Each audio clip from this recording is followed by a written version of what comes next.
ọ̀pọ̀lọpọ̀ èèyàn mọ̀ mí nígbà tí ìṣẹ̀lẹ̀ ńlá kan ṣẹlẹ̀ ní agbègbè Mọ́níyà tí wọ́n fi òkúta fọ́ orí àwọn èèyàn ní agbègbè náà. Ìgbà míì inú mọ́tò ni màá wà tí màá máa ṣètò lọ. Mo dẹ̀ dúró ti ọ̀rọ̀ náà títí tá a fi mú Sunday. Kódà ẹni tó mú Sunday, I personally went to Akure to bring someone to Ibadan láti arrest Sunday. Ìgbà tó mú Sunday, mídìrè tó mú Sunday, ọ̀dọ̀ mi ni wọ́n mú Sunday wá. Èmi ni mo direct wọn tí mo dẹ̀ fọmọ kan lé wọn pé kán máa mú Sunday lọ sí Ẹlẹ́yẹlé. Ìyẹn nígbà tí ọlọ́pàá sọ wípé ẹni tó bá rí Sunday mú àwọn fún ní 500,000. Ó mú dá Sunday dé Ẹlẹ́yẹlé lóòótọ́, ọlọ́pàá dẹ̀ gbowó fún. And that was the end. That was the end of Akinyele's issue that time. So Akinyele killing stops immediately. Sunday was arrested. In fact, bàbá tó ṣe babaláwo Sunday, I met her in the prison. Yes, I do. I met her in the prison. I could remember very well. I spoke with him. He's still in the prison now. Sunday Sabalist is still in the prison now. So, what are you? Sorry, I met him. I met him in Agodi prison. He's still there now. So what are we saying? So Oriyomi Hamzat, this is me. Mi ò nítorí pé kán má sọ pé mò ń sọ̀rọ̀ òṣèlú kí n má sọ̀rọ̀. I will talk on this as well. Now, the issue of Orire local government. Ẹ bá ọkùnrin yìí kó dúró níbí. Mo ní ìdáhùn béèrè kan tí mo fẹ́ bí kó máa dá mi lóhùn. Ọkùnrin tí ó rí sí kọ ẹ dúró níbí. Igbó tí ó yí Òkè Ògùn ká yẹn. I want to start from federal government. Ẹ̀rù tí ń bà mí ti pẹ́. Ní tó dẹ̀ jẹ́ kí n jáde láti wá ṣe tí mò ń ṣe. Mo sunkún lọ́sàn-án yìí. Inú mi bàjẹ́. Tí mo ṣe wà emotional tó nípa ìṣẹ̀lẹ̀ yẹn. Ọlọ́run kó mú gọ̀ sórí social media gan. Pàápàá jùlọ àwọn tó bá tán sí torí òṣèlú àbáwọn míì tọ́lọ́run kàn dá wọn bẹ́ẹ̀. Ó kàn dá wọn bẹ́ẹ̀ tọ́rọ̀ òye bóyá torí ẹ̀sìn wọn tán fẹ́ promote or whatsoever. Ọlọ́run kó wọn sórí social media gan tán gọ̀ gan. So I will not address them. Torí pé téèyàn bá ń lọ ibìkan tó bá ń lẹ́kọ̀ọ́ máa já tó ń gbó ẹnìyàn ní débi tó ń lọ. Because tó bá yẹ pé bó ṣe rí lára mi ni màá ti máa yọ glasses ojú mi, màá ti máa fi handkerchief nu ojú tẹ̀ ti máa rí pé omi ń dà lójú bọ̀bọ̀ yìí. Aburú ńlá ni. Aburú ńlá tí ò sí ń tá lè fi quantify ẹ̀ nílẹ̀ Yorùbá ní ìṣẹ̀lẹ̀ tó ṣẹlẹ̀. I want to start from federal government. Please, sir.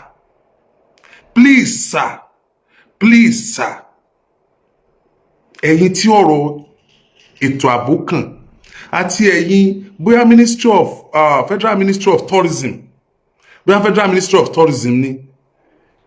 Old Ọ̀yọ́ National Park, igbó ńlá tó yí Òkè Ògùn ká, gbogbo àtòkè Ògùn àtògbómọ̀ṣọ́. Tí wọ́n bá wọ inú igbó láti Niger State, wọ́n á jáde sí Oríire tí wàhálà ti ṣẹlẹ̀ yìí. Tí ẹ bá mọ̀, ẹ lọ mọ̀ wípé wàhálà ti dé. Tí wọ́n bá wọ inú igbó láti Niger State, wọ́n á jáde sí Oríire tí wàhálà ti ṣẹlẹ̀ yìí. Tí wọ́n bá wọ inú igbó láti agbègbè Òkè Ògùn, wọ́n lè jáde sí Benin Republic. Kí ni a wá ń sọ? Ìjọba ìpínlẹ̀ Ọ̀yọ́ kò sí tá fẹ́ ṣe nípa igbó yìí. Igbó federal government ni. Federal government ò dẹ̀ ṣe nǹkan kan bẹ́ẹ̀. In fact, àwọn kan wà inú igbó yẹn gan wọn ìdákó bẹ́ẹ̀. Àbọ̀ ti dákó bẹ́ẹ̀ sìn. Federal government ò gbà wọ́n láàyè láti dákó. Imagine federal government ò gbà wọ́n láàyè láti dákó nínú igbó yìí. Igbó yìí pọ̀ gan-an. Débi pé nígbà tí mo gbọ́ pé ìṣẹ̀lẹ̀ lóríire, mo kàn mí kanlẹ̀. Torí pé mo mọ nǹkan tó likely kó ṣẹlẹ̀ bọ́n ṣe wọnú igbó yẹn lọ, ọ̀nà wọn á ti jìn. Wọ́n dẹ̀ lè lọ, wọ́n á tọ inú igbó yẹn tí wọ́n fi dé Niger State, wọ́n lè má já sí gbangba. Bẹ́ẹ̀ ni mo sọ fún yín, ṣé ti ń gbọ́? Tí wọ́n á fi dé Niger State, wọ́n lè má já sí gbangba tán bá ti korí bọnú igbó yẹn, tán tọ́ lọ. Igbó yẹn, òun ni ó fara, ó join ní Ọ̀yọ́ State àti Kwara State papọ̀. So ìgbà tí mo gbọ́ the other time pé wọ́n wá sóríire o ní níbi park wọ́n attack àwọn guard àwọn forest guard mo ń sọ́gbà pé wàhálà ti dé and go ẹ lọ padà wo Agidigbo. I was on here on Sokanwa. I mentioned it. I keep shouting Igbo kan bẹ́ẹ̀nbẹ́ yẹn, Igbo kan bẹ́ẹ̀nbẹ́ yẹn. Láti ìgbà títí Kwara State ti bẹ̀rẹ̀ ni mo ti sọ wípé Igbo kan Kwara State tí wọ́n dé yìí, Ọ̀yọ́ State á láti gbéra báyìí, á láti ṣiṣẹ́ báyìí. Tí mo bá ti sọ, Fẹ́mi Babalọ́lá náà sọ wípé Ọ̀ṣun State náà wọ́n láti ṣiṣẹ́ pé wọ́n kanra wọn. And I'm not saying Ọ̀yọ́ State government is not doing anything. I will not come here to condemn anybody. But mo fẹ́ pè yín ìjọba àpapọ̀ èyí tó kọ́kọ́ kan ẹ̀yin nìyẹn òfin tẹ́ ẹ bá máa bá wa ṣe tí igbó yìí tí igbó yẹn bá fi kúrò ní igbó tí a fi dẹ̀bìtì sáwọn èèyàn kan sọ ní ìta ní ọ̀rọ̀ rí wọnú igbó yẹn àwọn tí wọ́n wá attack wa ẹ mọ́jọ́ tó ti wà nínú igbó yẹn kan tó bọ́ sí ìgboro ni wọ́n ti ṣe iṣẹ́ wọ́n lè lo odidi ọ̀sẹ̀ kan bẹ̀ kódà wọ́n lè lo oṣù kan bẹ̀ school tán ti fẹ́ lọ jọ́ ọmọ kó wọ́n ti mọ bẹ̀ àwọn teachers tó wà bẹ̀ wọ́n ti mọ bẹ̀ ọ̀nà tí wọ́n gbà wọ́n ti mọ bẹ̀ àwọn ọdẹ tó ń ṣiṣẹ́ bẹ̀ yẹn wọ́n ti sọ wọn àwọn ọlọ́pàá tó wà bẹ̀ wọ́n ti sọ wọn wọ́n dẹ̀ mọ̀ pé táwọn bá fi kó sínú igbó yẹn in fact ọ̀nà tí wọ́n tọ̀ nínú igbó yẹn wọ́n ti mọ̀ àwa tá à ń lé wọn àmọ́ wọ́n mọ ibi tí wọ́n lè ambush sí láti ṣe security agent léṣe. So ìjọba àpapọ̀ ẹ̀yin ni ẹni àkọ́kọ́ tí màá kọ́kọ́ bá sọ̀rọ̀ igbó yẹn security threat ní fún wa ní Ọ̀yọ́ state security threat ní fún wa nílẹ̀ Yorùbá security threat ní fún wa you need to do something about it please do something about it tí èèyàn bá jẹ orí ahun yóò sunkún ṣẹ́rí nílẹ̀ Yorùbá ń bì àwa kì í ṣe ìsọ̀rọ̀ Allah tí èèyàn bá jábọ́ lẹ́yìn mọ́tò tí màálù jábọ́ lẹ́yìn mọ́tò àwa ò ní sáré gbé màálù èèyàn la kọ́kọ́ máa gbé àwa mọ value èèyàn ẹ̀jẹ̀ èèyàn jọ wá lójú ó jẹ wá lógún ó nítumọ̀ sí wa àwọn èèyàn wa ò kì í kú dànù ká sọ pé nǹkan kan ìsọ̀rọ̀ Allah ni ẹ sáré sí ẹ̀bùn mọ́lẹ̀ no àgbédélé wọn àwọn ẹbí wọn mọ̀ pé ṣẹlẹ̀ kan ṣẹlẹ̀ àwọn ará àdúgbò lọ kí wọn a tún máa ń ró òkú nílẹ̀ Yorùbá tó bá kú tí ò tẹ́ wa lọ́rùn a tún máa ń ró òkú a nígbàgbọ́ pé tá a bá ró òkú ó lè lọ padà pa ẹni tó pa á tá a bá fọ̀bẹ lé lọ́wọ́ ọ̀bẹ yẹn ni ó fi gún ẹni tó pa pa. We do that a lot in Yoruba land. This is where we value human being. We value human being, we value relationship. We value humanity. This is Yoruba land. Ìgbà tí a ti ń rírun nǹkan bẹ́ẹ̀ yẹn tó ń ṣẹlẹ̀ níbi tó ti ń ṣẹlẹ̀ yẹn mùsùlùmí ń bẹ́nu wa bí kìrìsìtẹ́nì ń bẹ́nu wa àwọn aláwo oníṣẹ̀ṣe ń bẹ nínú wa we don't kill ourselves. Ọjọ́ Iléyá la máa ń dú ẹran ọjọ́ Kérésì náà a lè dú ẹran a lè dú adìẹ ọjọ́ Easter a lè dú ẹran a lè dú adìẹ tá a bá fẹ́ ṣe ìnáwó ńlá a máa dú màálù. We don't slaughter human being. We don't do that in Yoruba land. We don't do that. It's an abomination. Ẹ̀jẹ̀ tó bọ́ sílẹ̀ yẹn tó bọ́ sílẹ̀ lẹ́yìn níbi tí wọ́n bá ti dú ènìyàn yẹn aburú ni nílẹ̀ Yorùbá it's a taboo. Nílẹ̀ Yorùbá it's a taboo. Téèyàn bá pokùnso nílẹ̀ Yorùbá ẹni tó bá kọ́kọ́ rí wọ́n gbọ́dọ̀ tọ́jú ẹ̀. Tó bá kọ́kọ́ rí pé òun rẹ́nìkan tó so wọ́n gbọ́dọ̀ tọ́jú ẹ̀. Ó ní bá a ṣe máa ń ṣe é. Àwa kì í ṣẹranko èèyàn ni wá. We don't kill our fellow human being like an animal. We are human being. Please, federal government, we are begging you, do something about that Old Oyo National Park. Security threat ni fún wa. That is that for federal government. Now, ẹ̀yin tẹ́ bá fẹ́ sọ̀rọ̀ ìdòṣèlú, kẹ́ tó sọ ìdòṣèlú. Ǹjẹ́ ìmọ̀ àwọn èèyàn tí wọ́n jí kó sá? Àwọn ọmọ kéékèèké ọmọ ọdún 4 tí wọ́n lè help ara wọn. Ọmọ ọdún 4 tí ò lè struggle. Ọmọ ọdún 4 tó jẹ́ pé ó yẹ kó sì wà nínú ilé kan máa daṣọ bò mọ́ra nínú òjò wọ́n kó wọn wọnú igbó lọ. Wọ́n nà wọ́n dà wọ́n nù wọ́n na àwọn tíṣà wọn níṣẹ́jú wọn. Subhanallah.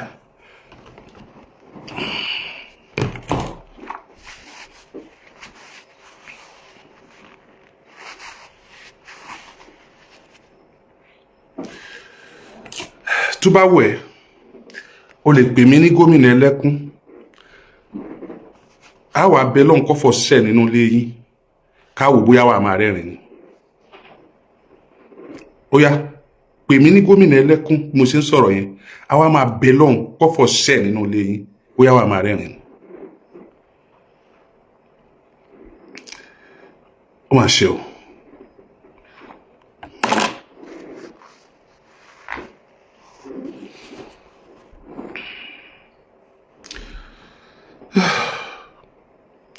Mr. Alamu Fọláwẹ̀, Mrs. Alamu Fọláwẹ̀, ó ní obìnrin tó kọ́kọ́ bá sọ̀rọ̀ yẹn tó jẹ́ principal tí wọ́n ní kó sọ̀rọ̀ táwọn ẹni bí tán gbé microphone tán gbé àwọn ẹni bí tí wọ́n gbé what do I call it tí wọ́n gbé phone tí wọ́n gbé sí lójú tán ní kó máa sọ̀rọ̀ principal Mr.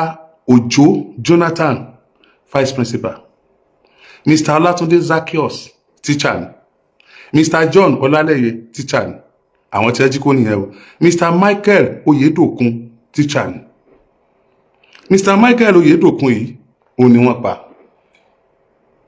báwo náà ṣe pa wọ́n na bàbá yẹn wọ́n na ó sunkún ojú ẹ̀ pọ́n ó ti weak the next day tán máa ṣe wọ́n dẹ̀ yọ ọ̀bẹ jáde wọ́n dẹ̀ dù lọ́rùn fídíò tí mo wò yẹn ọmọ bàbá yìí á wò ìyàwó rẹ̀ á wò àwọn ẹbí rẹ̀ á wò as at this time l'Ọ̀yọ́ state all social media engagement on politics should stop now tabamontanse all parties all aspirants all candidates to contest l'Ọ̀yọ́ state, we should stop all this engagement and focus on this particular matter. It could be anybody. It could be anybody. Kò sẹ́ni tí ò lè ṣẹlẹ̀ sí. You don't get it. Wọ́n na bàbá yìí, ojú ẹ̀ pọ́n àgbàlagbà, ó ti sun ẹkún. Wọ́n dẹ̀ yọ ọ̀bẹ jáde, idà. Wọ́n dẹ̀ dù lọ́rùn. Wọ́n dẹ̀ gé orí ẹ̀ sọ́tọ̀. Ó dẹ̀ fọmọ sílé. Ó dẹ̀ fìyàwó sílé. Ó dẹ̀ ní fámílì tí wọ́n ń wò pé bàbá wa lélẹ̀. I'll be the most stupid person on earth if I fail to come out as a real Oriyomi Hamzat on this matter. If I had any political ingredients to this, God sees my heart. My heart is bleeding. My heart is bleeding. See, I am who I am. I don't want anybody to like me. I don't want anybody to love me. I will not pretend. This has never happened in the history of Yoruba land. Ó lè jẹ́ ogun, ó lè jẹ́ nǹkan mi, ó lè jẹ́ nǹkan mi. Irú eléyìí ò ṣẹlẹ̀ rí, ogun ti dé. Federal government of Nigeria. Nígbà tí Hausa, Fúlàní tí wọ́n ń darí wa, ogun ìwọlẹ̀ Yorùbá báyìí. Ẹ̀yin olóṣèlú tẹ́ bá wà nínú APC, ó yá ẹ pé bàbá, ogun ti dé. This is real war. Wọ́n lè pa bàbá yẹn bó ṣe pa yẹn. Ká mọ̀ pé wọ́n pa o, àwọn ibi tó ṣe o. See the highest level of humiliation. An elderly man was beaten. Tó sunkún.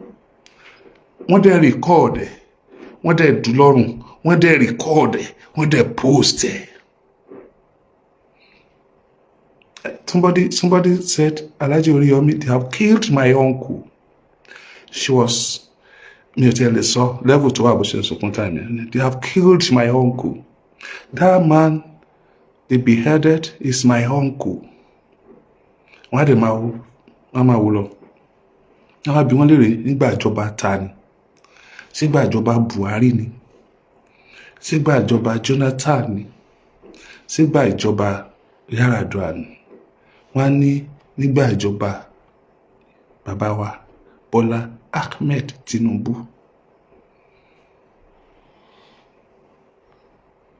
Wọ́n nígbà ìjọba tani? Wọ́n nígbà ìjọba ẹni tí ló fẹ́ nípínlẹ̀ Ọ̀yọ́, ẹni tí ibo olóṣèlú ò gbé wọlé, tí ibo aráàlú gbé wọlé. Wọ́n nígbà ìjọba ẹni táráàlú dá sọ̀rọ̀ tí ìlú ò ní pé kó dẹ̀ má dáhùn. Wọ́n nígbà ìjọba rẹ̀ nírú ilé ìṣẹ̀lẹ̀. Ẹ jọ̀ọ́, ìtàn burúkú ni. We need to do something. I'm not condemning your government. You are doing well. Àti tòkè àti tìsàlẹ̀, you are doing well. But sáwà sọ pé Oríyọmí ló wà níjọba nígbà tí èso ló wà ń bẹ, bẹ́yìn lẹ wà ń bẹ. Tó bá ṣe ń tọ́da náà ni àtẹ́wọ́ lápá fún yín. I know you have this document with you, but permit me to read it for you. Permit me to read it for you, please. Now listen. Àwọn teacher ni mo kà fún yín. Àwọn student nǹkan. Ẹ má bá mi ká lọ. Mr. John Ọlálẹ́yẹ, teacher náà ni. Mr. Michael Oyedokun ni wọ́n pa. Mrs. Ọládèjì, teacher ni. Mary Àkànbí, teacher ni. Ẹ wá máa gbọ́, wọ́n ní Baptist Primary School community àwọn adopted students ni mo fẹ́ máa kà yìí. Ibi ni omijé ò tún ti gbọ̀n yín.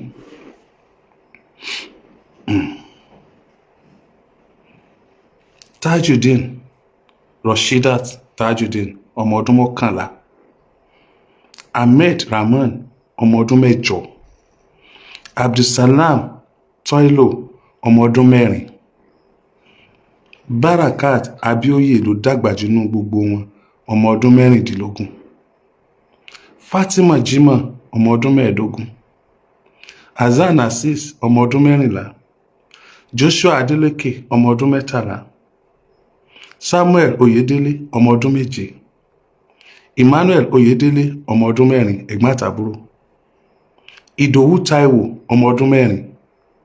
Christiana Àkànbí, ọmọ ọdún 2. Ó dàbí pé ọmọ yẹn ni teacher kan pọ̀n sẹ́yìn nígbà tó ń sọ̀rọ̀. Ó pọn ọmọ nígbà tí ó ń sọ̀rọ̀ under duress. Christiana Àkànbí, ọmọ ọdún 2.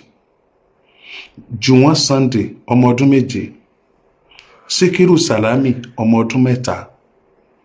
Sọ́líù Sàlámì, ọmọ ọdún 4, ẹ̀gbọ́n àtàbúrò ni. Òjó Joseph, ọmọ ọdún 8. Lydia Adéwọlé, ọmọ ọdún 8. Testimony Jacob, ọmọ ọdún 5. Kẹ́hìndé Kausara, ọmọ ọdún 7. Ṣẹ́wà Ṣèyí, ọmọ ọdún 7. Wàlíyá Bello Anoda, ọmọ ọdún 4. Lydia Ọlọ́runlolúwa, ọmọ ọdún 7. Dámiláre Ọdẹ́rìndé, ọmọ ọdún 8. Deborah Adébọ̀wálé, ọmọ ọdún 5. Aisha Ògúntówò, ọmọ ọdún 10. Lẹ́gẹ́ Táíwò, ọmọ ọdún 12. Balikis Àyánwálé, ọmọ ọdún 8. Asa David, ọmọ ọdún 10. Suaibu Aliyu, ọmọ ọdún 10. Ahmed Aliyu, ọmọ ọdún 7. Muiz Aliyu, ọmọ ọdún 6. Ẹ̀gbọ́n àtàbúrò 3 làwọn ilé. Jọmilójú Ògúnlọlá, ọmọ ọdún 6. Agúnẹ̀ Noah, ọmọ ọdún 8. Elizabeth Abadi, ọmọ ọdún 5. Tosin Abadi, ọmọ ọdún 9. Pius Stephen, ọmọ ọdún 5. Anna Ojo, ọmọ ọdún 14. Habidat Àyánwálé, ọmọ ọdún 7. Àti Mary Gabriel, ọmọ ọdún 6.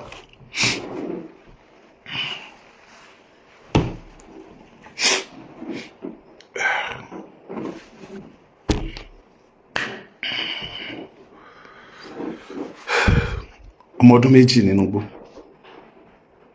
Ọmọ ọdún 3 nínú igbó. Ọmọ ọdún 7 nínú igbó. Ẹ jẹ́ ká wò lọ́nà méjì. Ọlọ́run jẹ́ gbogbo àwọn ọmọ yẹn ó padà. Èyí tó bá pàdánù wọn, tó bá rí bọ́n ṣe ń dúyàn lọ́rùn lójú ẹ̀, tó rí bọ́n ṣe ń nàgbàlagbà, tó rí bọ́n ṣe ń fàbọyọ̀, ṣé bó ṣe lọ ló ṣe máa padà? Ṣé bó ṣe lọ ló ṣe máa padà? ṣé ròrí ẹ̀ ò ní yí padà?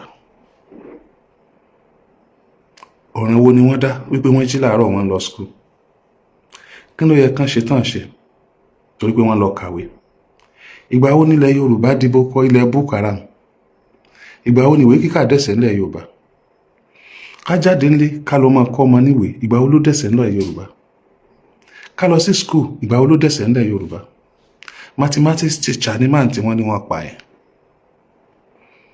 Mathematics teacher ni gbogbo ẹ̀ ti waste síbẹ̀ yẹn. ẹ̀ tó jẹ́ pé díẹ̀ lókù tí ó retire tá a bá owó ìjìmá yẹn. àtọmọ kékeré, ọmọ ọdún 4, ọmọ ọdún 3, ọmọ ọdún 2. àwọn ọmọ yìí gan nínú igbó tí wọ́n gbé wọn lọ yẹn, báwo làwọn ọmọ yẹn ṣe máa rìn?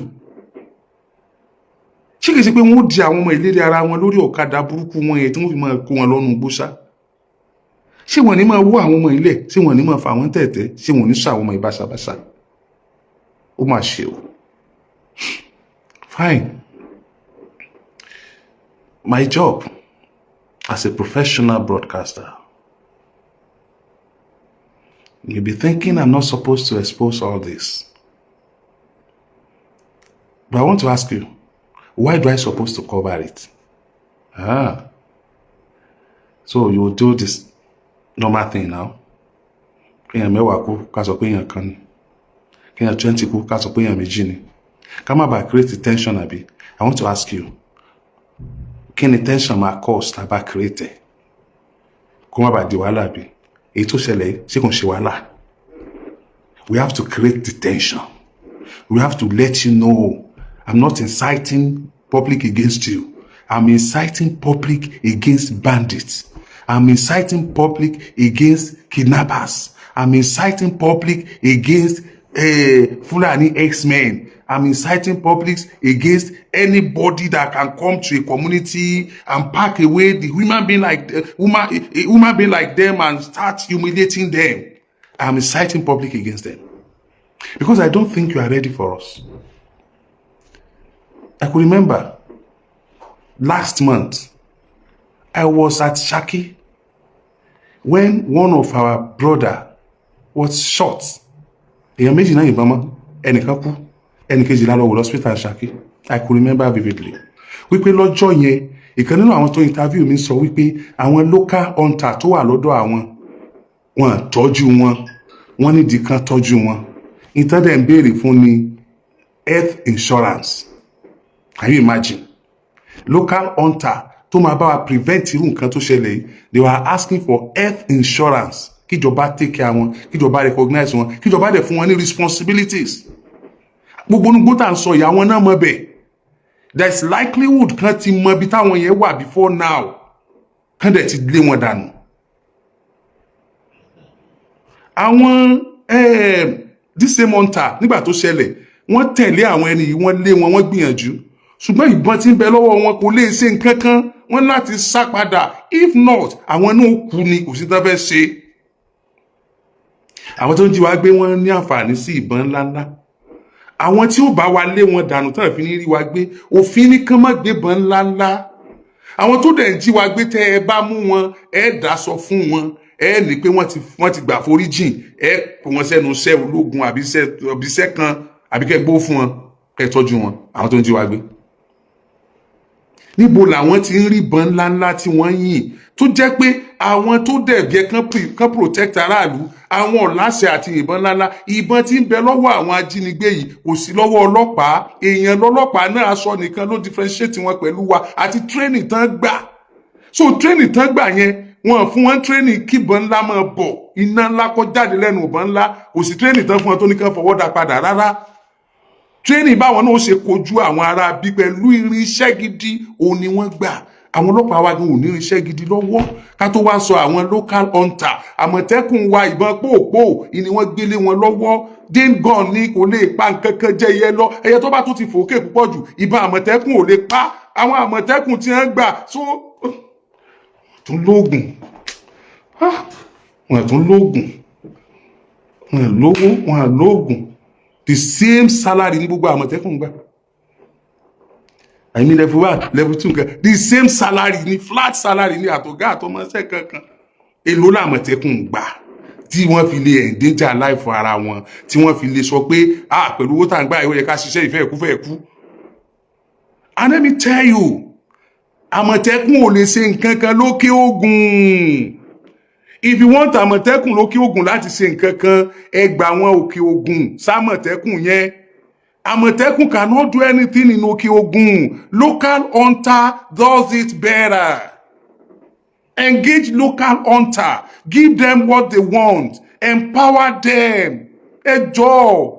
I keep saying this. Security is local. Security is local. Why is it that the only thing that you realize is local is politics? It's not only politics. Security is local. I am telling you, 100%. We might not go to Cambridge University, but we understand our society. We understand our community. You cannot handle Ibadan security the way you handle Òkè Ògùn community security. You cannot handle Òkè Ògùn community security the way you handle Ògbómọ̀ṣọ́ community security. Security is local. Do something, please. Let's not politicize this matter. It is not a matter of politics. Security is the responsibility of every citizen, not government alone. Let me tell you. Tá a bá ṣe tó yẹ ká ṣe. Okay? Àìgbọ́ búburú lẹ́nu abọ́ rẹ̀ àfi rere. Ìpínlẹ̀ Ọ̀yọ́ ò ní dàrú. Orílẹ̀-èdè Nàìjíríà ò ní dàrú. Gbogbo ilẹ̀ Yorùbá ò ní dàrú.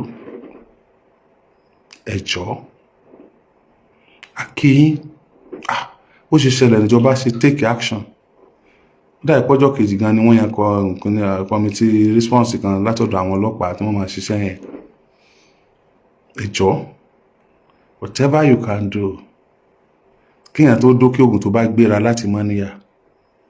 À ń kan àwọn àyè kan tó jẹ́ checkpoint àwọn local hunter látòkè Ògùn. Àwọn ọmọ Òkè Ògùn ni wọ́n sponsor ẹ̀. Àwọn ọmọ Òkè Ògùn ni wọ́n bí a bá kọjá lọ́dọ̀ wọn gan tán bá dáyàn dó tí wọ́n bá ní 1,000 yóò fún wọn, bó bá ní 2,000 yóò fún wọn. Wọn kò jọba ò tọ́jú wọn. Ìdẹ́sẹ̀ bí ìjọba ò ríran rí wọn. Wọn ò mọ̀ pé wọ́n wúlò, wọn ò mọ̀ pé wọ́n lè function. At this period of time, please, do something about them.